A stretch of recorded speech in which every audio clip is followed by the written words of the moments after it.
Umuyobozi wa radio na televiziyo by'igihugu cya Repubulika Demokarasi ya Kongo RTNS yahagaritse umunyamakuru Mbuyi Kabasele Jesse bamuziza ko yakiri umuhanzi Koffi Olomide muri studio, hanyuma rero ngo ntabashe kumuvuguruza ku bisubizo yatanze ku kibazo yarabashijwe ku kijyanye n'intambara ikomeje kubera mu burasirazuba bwa Kongo zihanganishije M23 na FARDC, aho uyu muhanzi atatinye kunenga igisirikare cya leta akanavuga ko nta ntambara iri ku butaka bwa Kongo mu burasirazuba, cyane ko ubundi intambara ibahanganishije impande zombi, ariko ibiri kubera mu burasirazuba bwa Kongo byo nta ntambara irimo kubera Kongo igisirikare cya leta kiri gukubitwa gusa kitari guhangana na M23. Kavuga ko rero ngo ibyo ngibyo umuntu atabyita intambara kubera ko ngo intambara ubundi bihanganishije abantu bombi cyangwa se impande ebyiri zihanganye, ariko ngo urebye ko byifashe ku rugamba ubona ko ngo igisirikare cya leta kiri gukubitwa nk'abana abatoya. Hanyuma rero ibi byatumye umunyamakuru Mbuyi ahita hagarikwa byihuse kuri televiziyo na radio by'igihugu kubera ko ngo atabashije kuburizamo cyangwa se guca mu ijambo uyu muhanzi w'icyamamare muri aka karere k'ibiyaga bigari Koffi Olomide.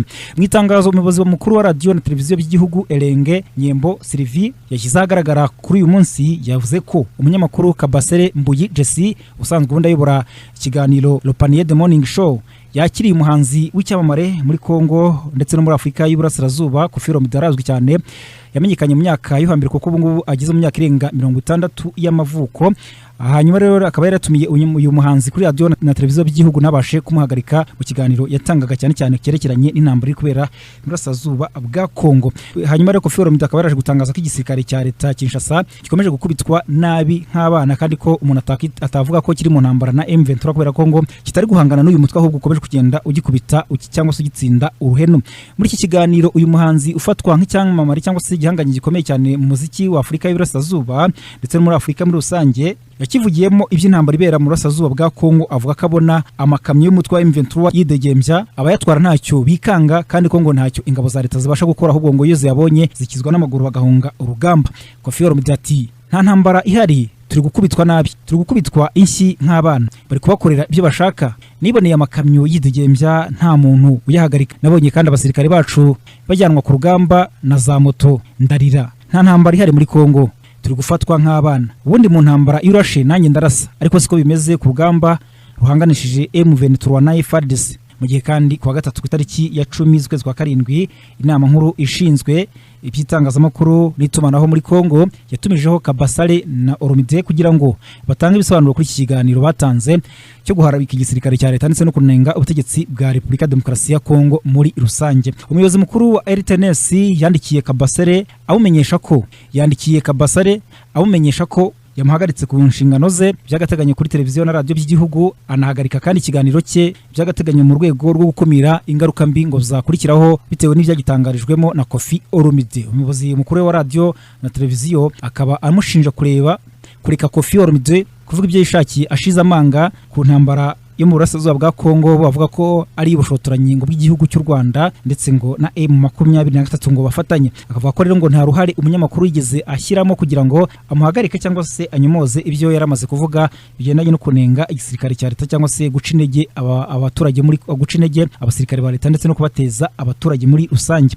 Uyu muyobozi mukuru wa radio na televiziyo by'igihugu muri Kongo anasobanuye ko iki kiganiro cyatesheje agaciro igihugu cya Kongo n'igisirikare cyabo muri rusange, kibingibi rero bidusubiza inyuma ubudahangarwa bw'igihugu. Ati rwose mfashe icyemezo cyo kuguhagarika mu mirimo yawe guhera uyu munsi, kandi ikiganiro Panier de Morning Show kirahagaritswe kugeza ubwo hazatangirwa andi mabwiriza mashya, ndetse kandi n'inzego zibishinzwe zikaba zigomba gutangira gukora iperereza ryihuse kuri wowe. Amateka avuga ko Koffi Olomide ari umugabo bundi utanirwa n'ijambo hanini iyo bigeze cyane cyane ku ntambara ibera mu burasirazuba bwa Kongo, konze kumvikana rero anenga ubutegetsi bwa Repubulika Demokarasi ya Kongo, cyane cyane abushinja kuba bufite igisirikare kidafite imbaraga cyangwa se ngo bagire icyo bakora kugira ngo bahashye umutwe wa M23. Hanyuma ubwo yagarukaga ku buryo burambuye ku ngingo y'ubushotoranyi ndetse n'inzirakarengane zigwa muri ubwo bushotoranyi Kongo yagabweho n'u Rwanda mu gihe cyo kwiyamamaza, Bwana Moise Katumbi yari mu kibaya cy'umujyi wa Goma. Kandida Perezida Moise Katumbi yavugishije ukuri yitegereje ahazaza, avuga ko igisubizo cyashoboka kandi kibangutse cyo gushyira imbaraga mu bushobozi bw'igisirikare cy'ingabo za Kongo. Yabanje gushidikanya no kubikoresho izi ngabo zihabwa. Yahereye ku ndege z'intambara maze aravuga ngo iyo nitegereje ku mateka y'izi nyeshyamba ziterwa inkunga n'u Rwanda, leta ya Kongo ikavuga ko nta gisubizo ifite. Njye narakibonye, njye namaze kubona igisubizo. Muri politiki y'umuntu akwatatse nawe urataka, wafata agace kamwe nanjye nkafata kandi, sibyo? Jewe ndagira ngo mbabwire ko nimumara kuntora nzaza gutura ahangaha kandi intambara nkayisoza mu minsi bikeya. Izo ndege za Sukhoi badukangisha ngo bazana n'indege zakozwe mu myaka y'1980. Ese murumva izo ndege zifite ubushobozi bwo kurwana intambara ya none?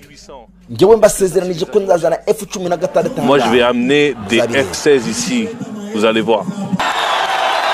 Hirya y'iyi video ya Moise Katumbi iri guhererekanwa ku mbuga nkoranyambaga z'abanyekongo, amakuru aturuka ku kibuga cy'indege cya Goma aravuga ko ejo kuwa gatatu indege ziva mu mujyi wa Goma zigiye Butembo na Beni zifite ikibazo gikomeye cyo kugenda. Abaderevu bazo bamenyereye izi nzira nibo bonyine bemera kugenda nta GPS. Umunyamakuru wegereye leta avuga ko amasoko menshi yemeza ko inyeshyamba zo mutwe wa M23 zaba zangije system ya GPS ku gice cya Goma, Beni, Goma, Butembo. Amagambo ye bwite aravuga ngo twahagaritse by'agateganyo ingendo zerekeza Goma, Butembo, turacyururuka bigoye Beni. Turatekereza ko GPS yavangiwe mu bice bimwe bya Grand Nord by'intara ya Kivu y'Amajyaruguru.